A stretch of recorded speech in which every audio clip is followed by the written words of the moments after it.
வணக்கம். நான் உங்கள் Damodaran Prakash. News time TN channel தெருக்கூத்து பகுதியில்.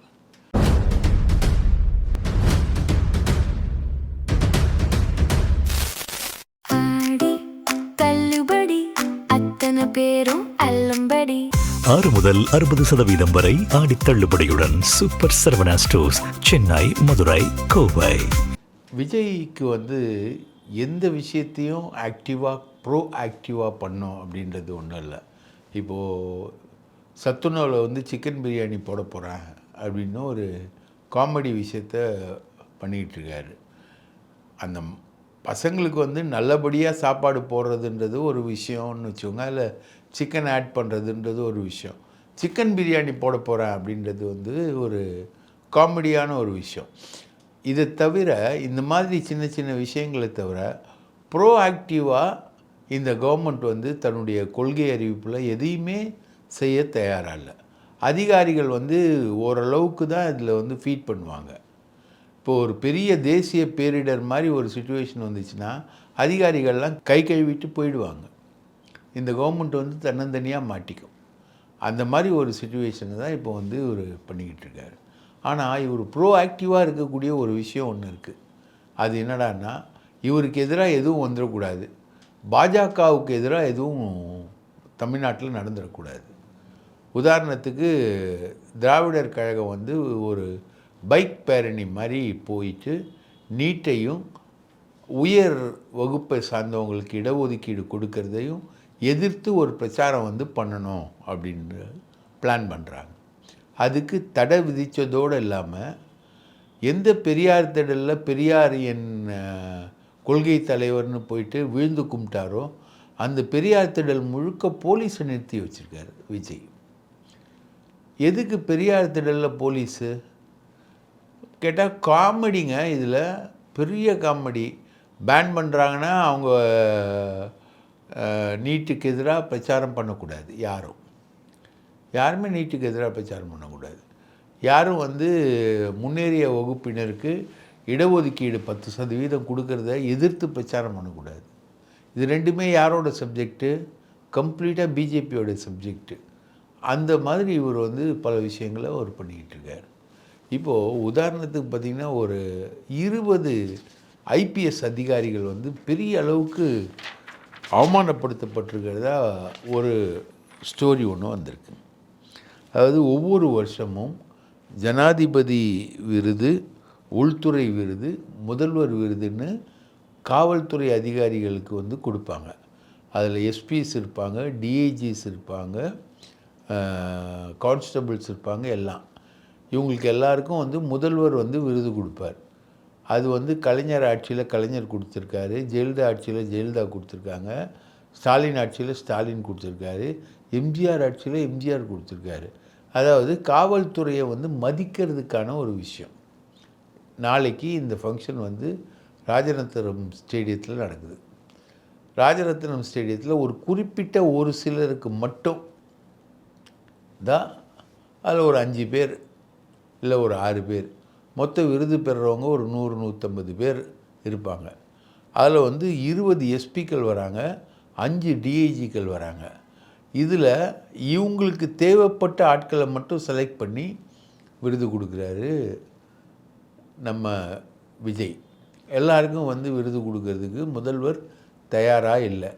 எல்லாரையும் கூப்பிட்டு உட்கார வச்சுட்டு, கும்பலில் உட்கார வச்சுட்டு, விருது மட்டும் ஒரு குறிப்பிட்ட ஒரு சிலருக்கு மட்டும் கொடுக்கறதுக்கு இவர் ஏற்பாடு பண்ணுறாரு. இது எந்த விதத்தில் சரி அப்படின்றது தான் ஒரு விஷயம். சப்போஸ் ஒரு கான்ஸ்டபிள் விஜய் செலக்ட் பண்ணிட்டாரு, விஜய் விருது கொடுத்துட்டாரு, அவன் நாளைக்கு டிஐஜியை, ஐஜியை, எஸ்பியை மதிப்பானா? போலீஸ் ஃபோர்ஸை பொறுத்த வரைக்கும் ஒரு நாள் சீனியராக இருந்தால் கூட அவங்களுக்கு மரியாதை கொடுக்கணுன்றது தான் பெரிய விஷயம். அதை இப்போ டோட்டலாக அண்ணன் விஜய் மீறி எல்லாத்தையும் பண்ணியிருக்காரு. ஸோ இந்த விழா ஏற்பாடுகளுக்குள்ளே என்ன நடந்ததுன்னு சொல்லிட்டு நம்ம போய் புலனாய்வு பண்ணி ரிசர்ச் பண்ணால் அதில் கிடைக்கிற தகவல் என்னென்னா, டிஜிபி மகேஷ்குமார் அகர்வாலும் தலைமைச் செயலாளர் சாய்குமாரும் சேர்ந்து முதல்வரை திருப்திப்படுத்துறதுக்காக இந்த விருது வாங்கின போலீஸை வந்து அவமானப்படுத்துகிறாங்க. இந்த விருது வந்து சாதாரணமாக கிடைக்காதுங்க. நேர்மையோடையும் திறமையோடையும் செயல்படுற காவல்துறை அதிகாரிகளுக்கு காவல்துறையை சார்ந்தவங்க சிபாரிசு பண்ணி கிடைக்கிறது தான் ஜனாதிபதி பதக்கம், உள்துறை அமைச்சர் பதக்கம், முதல்வர் பதக்கம். இந்த பதக்கம்லாம் வந்து ஒரு பெருசு. நீங்கள் பல போலீஸ்காரங்களை பார்க்கலாம், அவங்க வந்து இந்த ஒரு பேட்ஜ் மாதிரி கொடுத்துக்கிட்டே இருப்பாங்க, ரைட்டா? இப்போ டிஃபென்ஸில் வந்து பரம்வீர் சக்ரா, விசிஷ்ட சக்ரா, அந்த மாதிரி மெடல்ஸ் கொடுப்பாங்க. அந்த மாதிரி காவல்துறையில் கொடுக்கப்படக்கூடிய பதக்கங்கள் இது. இதுக்கான ஃபங்க்ஷன் வந்து நாளைக்கு ராஜரத்னம் ஸ்டேடியத்தில் நடக்க போகுது. அதில் குறிப்பிட்ட ஒரு 5 பேரில் 6 பேருக்கு தான் விஜய் வந்து விருது கொடுக்குறாரு. இது வந்து காவல்துறையில் வந்து ஒரு மிகப்பெரிய ஒரு குழப்பத்தை ஏற்படுத்தியிருக்கு, கோஷ்டி மோதல் ஏற்படுத்தியிருக்கு. அதுக்கு கேட்டால் சொல்கிறாங்க, விஜய் வந்து விருது கொடுக்குற ஆட்கள்லாம் தாவேகாவுக்கு ஆதரவான ஆட்கள், விஜய் வந்து விருது கொடுக்காத ஆட்கள்லாம் டிஎம்கே ஏடிஎம்கே ஆட்கள். ஏன் இப்போ ஒரு போலீஸ் ஃபோர்ஸில் டிஎம்கே ஏடிஎம்கே தாவேகா இதெல்லாம் வந்து நீங்கள் பிரித்து பார்ப்பீங்களா? இப்படிலாம் ஒரு போலீஸ் ஃபோர்ஸ் இருக்குமா? இல்லைங்களா? இந்த மாதிரி கேவலமான ஒரு விஷயத்தை வந்து விஜய் வந்து நடைமுறைப்படுத்திக்கிட்டு இருக்கார். இன்றைக்கி ஒரு லெவலுக்கு மேலே போயிட்டு செந்தில் பாலாஜிக்கு வந்து ஒரு பெரிய அளவுக்கான மிரட்டல் வந்து வருது.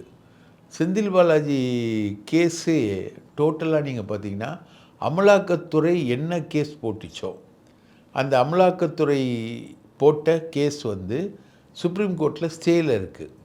ஆகாஷ் பாஸ்கரன் ஒரு டைரக்டர் மேலே கேஸ் போட்டாங்க. அந்த கேஸ் கிட்டத்தட்ட ரத்து செய்யப்பட்டுருச்சு. டாஸ்மாக் முறைகேடுகள் வந்து ஆகாஷ் பாஸ்கரனுக்கு போகுது, ஆகாஷ் பாஸ்கரன் மூலமாக உதயநிதிக்கு போகுதுன்றது மாதிரி தான் ஒரு கேஸை கன்ஸ்ட்ரக்ட் பண்ணி அமலாக்கத்துறை வந்து முதல்ல பண்ணியிருந்தாங்க. அந்த கேஸுக்கு திமுக வந்து ஸ்டே வாங்கிடுச்சு. ஆகாஷ் பாஸ்கரன் மேலே வந்து வழக்கு போட்டதே தவறுன்னு சென்னை உயர்நீதிமன்றமே சொல்லியிருக்கு.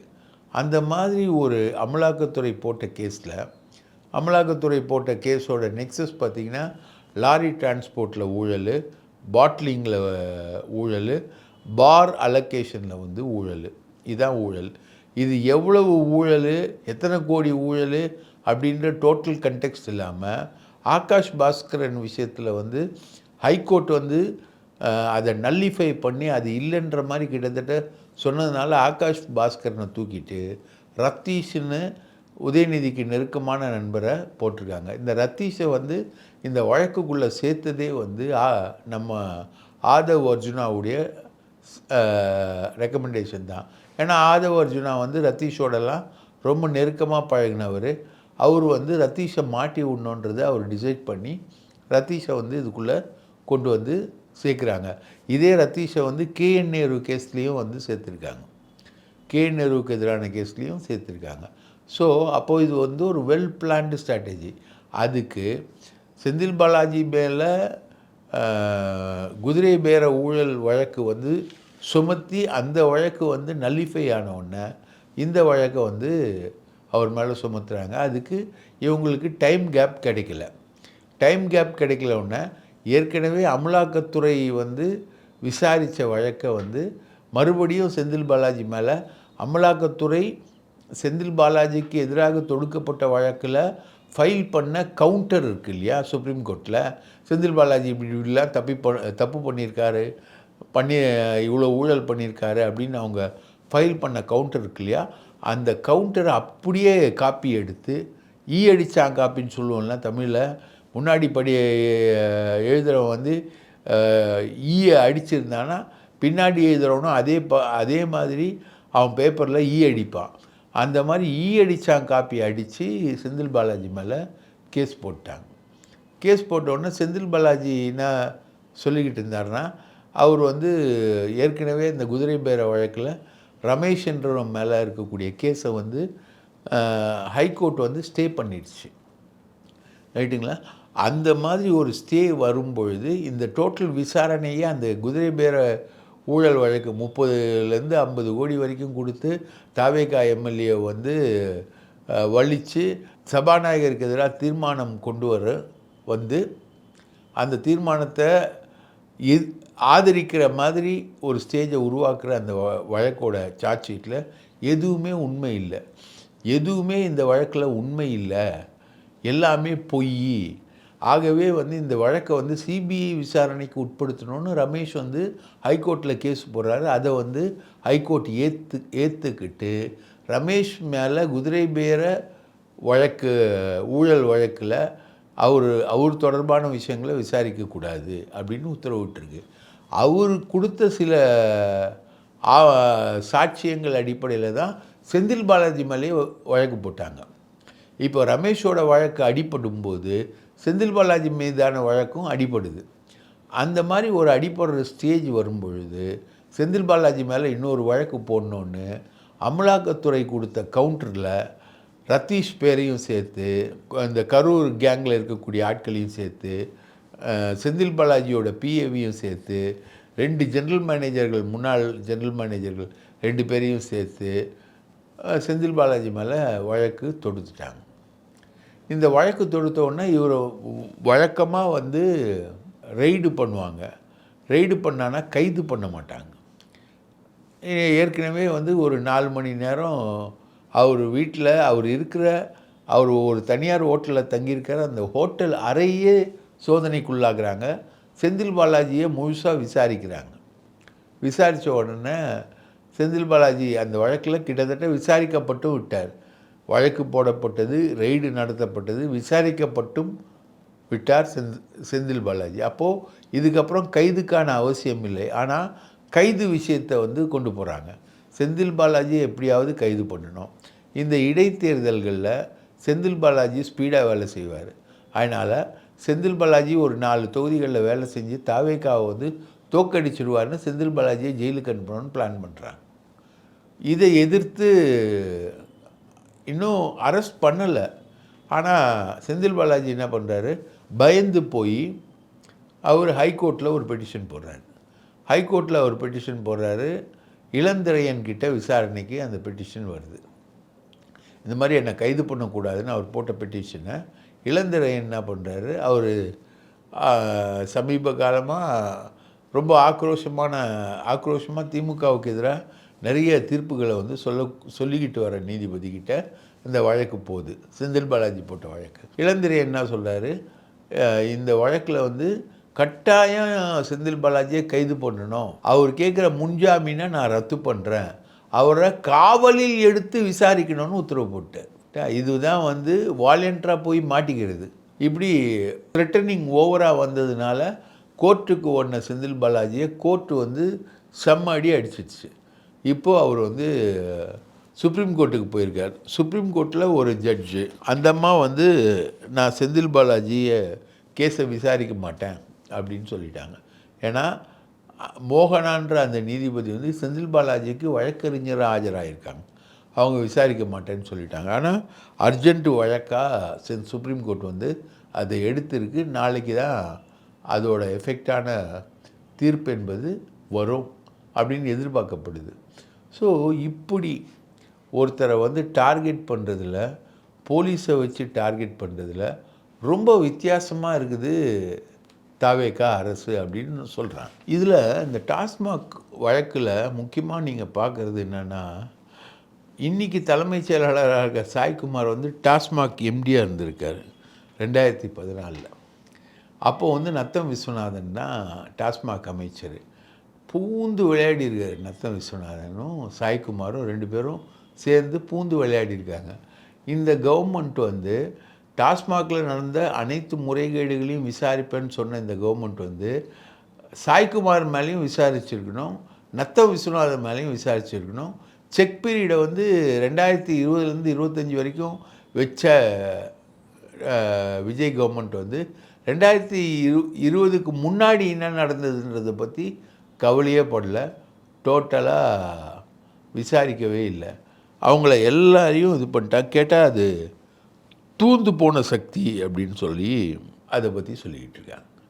ஸோ இந்த கவர்மெண்ட்டுக்கு போகிற டைரெக்ஷனும் இல்லை, இனிஷியேட்டிவும் இல்லை. இவங்க வந்து முழுக்க நம்புறது வந்து போலீஸை தான் நம்புகிறாங்க. போலீஸை வச்சு ஆப்ரேட் பண்ணுறாங்க. பெரியார் திடலில் போலீஸை குவிக்கிறாங்க. அதை எதிர்த்து இப்போது ஸ்டாலின் வந்து அறிக்கை கொடுத்துருக்காரு. அதே மாதிரி பல டெவலப்மெண்ட்டுகள் வந்து தொடர்ந்து வந்துக்கிட்டு இருக்கு.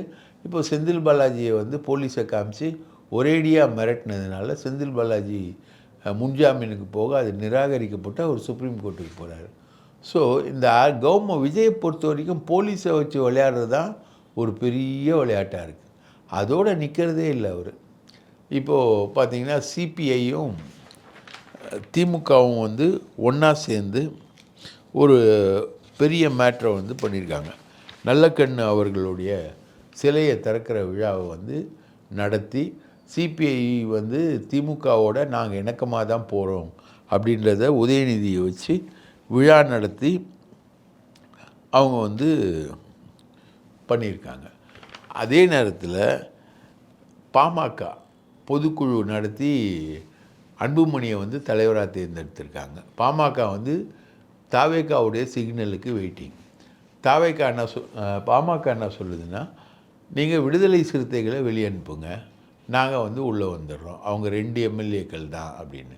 விடுதலை சிறுத்தைகளை வெளியே அனுப்புனா இருக்கக்கூடிய டேஞ்சர் என்னென்னா 2 கம்யூனிஸ்ட்டும் போயிடும் அப்படின்ற மாதிரி ஒரு டேஞ்சர் இருக்குது. நாங்கள்லாம் தான் ஆதரவு கொடுத்தோம், நாங்கள் போயிடுறோன்னா. காங்கிரஸும் ஐயுஎம்எல்லும் போகாது, அது இவங்களோட தான் இருக்கும். இப்போது 4 எம்எல்ஏக்களை வந்து இவர் வந்து உள்ளே இன்டேக் பண்ணி சௌமியா அன்புமணிக்கு வந்து வன்னியரசுக்கு கொடுத்த மினிஸ்ட்ரி மாதிரி ஒரு மினிஸ்ட்ரியை கொடுத்து அவங்கள அகாமடேட் பண்ணோம் அப்படின்றது தான். சௌமியா அன்புமணிக்கு துணை முதல்வர் கொடுக்கணுன்றது வரைக்கும் இவர் வந்து நம்ம டாக்டர் அன்புமணி வந்து பேரம் பேசிக்கிட்டார். இந்த மாதிரி கூட்டணி கட்சிகளுக்கு கூட லாயலாக இல்லாமல், கொள்கைகள்லேயும் லாயலாக இல்லாமல் இருக்கக்கூடிய இயக்கமாக தான் வந்து நம்ம விஜய் கட்சி வந்து இருந்துக்கிட்டு இருக்கு அப்படின்றது தான் நம்ம சப்மிட் பண்ணுறோன்னு வச்சுக்கோங்களேன். இப்போது திமுகவை பொறுத்தவரை திமுக சப்ஜெக்ட்டுக்கு வரும். திமுக இன்னொரு சப்ஜெக்ட்லேயே தமிழ்நாட்டோட எதிர்கட்சி. திமுகவை பொறுத்த வரைக்கும் கலைஞர் காலத்தில் தான் வந்து திமுகவில் உட்கட்சி தேர்தல் நடந்தது. அதுக்கப்புறம் உட்கட்சி தேர்தல் நடக்கலை. கலைஞர் காலத்தில் உட்கட்சி தேர்தல் நடக்கும்பொழுது வெட்டுக்குத்தோட தேர்தல் வந்து நடந்தது. இப்போல்லாம் கிட்டத்தட்ட இன்றைக்கி பெரிய வாலிபர்களாக இருக்கக்கூடியவங்கெல்லாம் வந்து அந்த உட்கட்சி தேர்தல் கலைஞர் பீரியடில் நடக்கும்போது குழந்தைகளாக இருந்திருப்பாங்க. அந்த தேர்தலில் வந்து வெட்டுக்குத்து நடந்து கத்தி கதறலாம் நிறைய நடந்தது. அதனால் அதுக்கப்புறம் வந்து உட்கட்சி தேர்தல் வந்து நடக்கவே இல்லை. இப்போது கட்சிக்கு புது ரத்தத்தை பாய்ச்சணும்னு முடிவு பண்ணியிருக்க திமுக என்ன பண்ணுதுன்னா, கலைஞர் நடத்தின மாதிரி உட்கட்சி தேர்தலை வந்து நடத்துது. யார் எந்த ஏரியாவில் பவர்ஃபுல்லாக இருக்கிறாங்க அப்படின்றத பற்றி யாருக்குமே கவலை கிடையாது. அவங்க வந்து நீ பவர்ஃபுல்லாக இருக்கிறியா, நீ வந்து உட்கட்சி தேர்தலில் ஜெயிச்சு வா அப்படின்ற மாதிரி ஒரு அசைன்மெண்ட்டை கொடுக்கறதுக்கு பிளான் பண்ணியிருக்காங்க. இது வந்து திமுகவில் வந்து ஒரு பெரிய கலக்கத்தை ஏற்படுத்தியிருக்கு. அதோட திமுகவில் வந்து 2 சட்டமன்ற தொகுதிக்கு ஒரு மாவட்ட செயலாளர் அப்படின்றது முடிவு பண்ணியிருக்காங்க. இப்போ 6 சட்டமன்ற தொகுதி 7 சட்டமன்ற தொகுதியெலாம் வச்சுக்கிட்டு இருக்க சேகர் பாபு மாதிரி ஆட்கள்லாம் வந்து மிக கடுமையான எதிர்ப்பை வந்து அதுக்கு கொடுக்குறாங்க. அப்படி கொடுக்கும்போது திமுக தலைமை சொல்கிற விஷயம் என்னென்னா, ஐயா உனக்கு எதிர்ப்பு இருந்தால் நீ தனியாக போய் காட்டிக்கோ, மாநில பொறுப்பு உனக்கு தரோம், அந்த பொறுப்பை வாங்கிக்கிட்டு உன்னுடைய செயல்பாடை காட்டு, இந்த மாவட்ட செயலாளர்கள் விஷயத்தில் வந்து நீ வந்து வராத. சேகர்பாபுவுடைய தொகுதியில் வந்து பரந்தாமனையும் ரங்கநாதனையும் கொண்டு வர்றதுக்கான ஒரு முயற்சி என்பது பெரிய அளவுக்கு நடந்துக்கிட்டு இருக்கு, ரைட்டுங்களா? அந்த முயற்சிக்குள்ளே நீ சேகர்பாபு போன்ற ஆட்கள் தலையிடக்கூடாது அப்படின்ற மாதிரி தலைமையிலேருந்து ஒரு ஸ்ட்ராங்கான நிலை எடுத்ததாக திமுக வட்டாரங்கள்லேருந்து வரக்கூடிய தகவல்கள் தெரிவிக்கிறது. இந்த மாதிரி உட்கட்சி தேர்தல் நடத்தும் பொழுது பவர்ஃபுல்லான ஆட்கள் இளைஞர்கள் வந்து பொறுப்புக்கு வருவாங்க.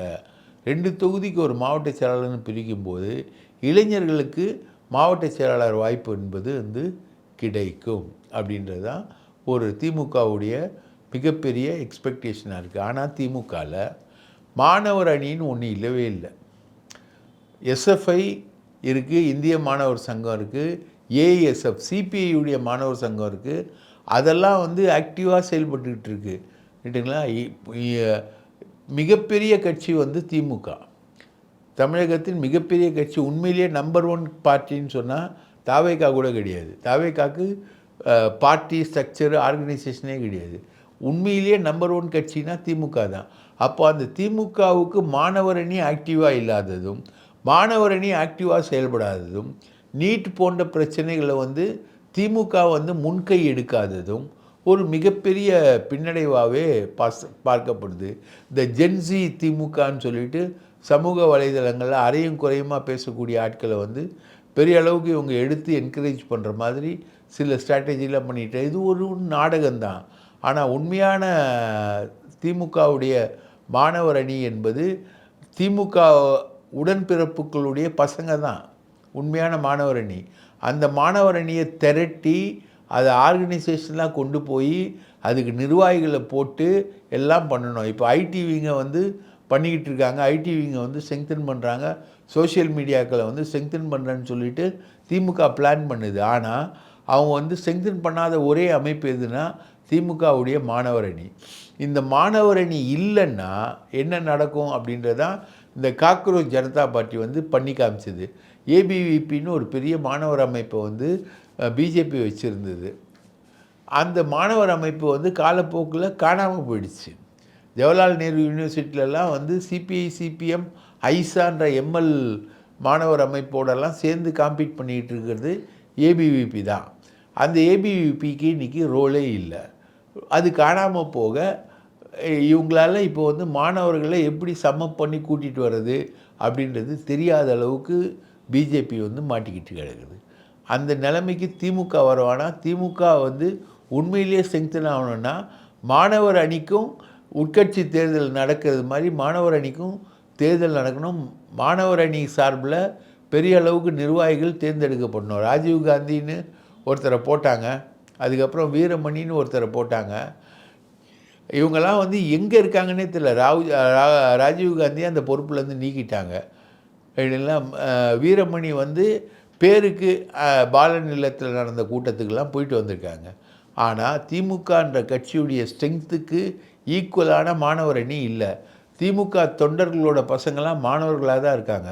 அவங்களெல்லாம் ஒரு பெரிய அளவுக்கு அணி திரட்டி மாணவர் அணியை வந்து ஸ்ட்ராங்காக பண்ணி அதை வந்து சோஷியல் மீடியாக்குள்ளே கொண்டு வந்து அது மூலமாக ஒரு புது ஜென்ரேஷனை கொண்டு வந்து புது வேகத்தை வந்து திமுக பெறணுன்றது தான் இப்போ இருக்கக்கூடிய விஷயம். இல்லைனா விஜய் வருவார், அதுக்கடுத்தது தனுஷ் வருவார், எல்லோரும் வருவாங்க. திமுக மாணவர் அணி வந்து ஒன்றுமே இருக்காது. அவங்க பின்னாடிலாம் இளைஞர்கள் இருப்பாங்க. இவங்க பின்னாடி ஒன்றுமே இல்லைன்ற மாதிரி ஒரு சூழ்நிலை வந்து வர்றதுன்றது வந்து திமுகவுக்கு நல்லதில்லை அப்படின்னு திமுககாரங்களே ஃபீல் பண்ணுறாங்க.